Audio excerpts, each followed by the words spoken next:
महाराष्ट्रातील शेतकऱ्यांना न्याय देण्याचे काम देवेंद्र फडणवीस सरकार करीत असल्याची पाठराखण बडनेराचे अपक्ष आमदार रवी राणा यांनी केली आहे।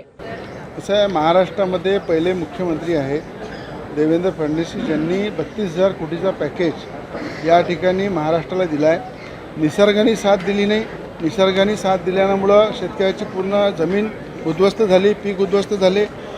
कापूस असो, सोयाबीन असो, संत्रा असो, तूर आहे, मूग आहे, ज्वारी आहे, मका आहे, सगळ्या पिकांबद्दल सरकारला सुद्धा चिंता आहे की भाव मिळत नाही।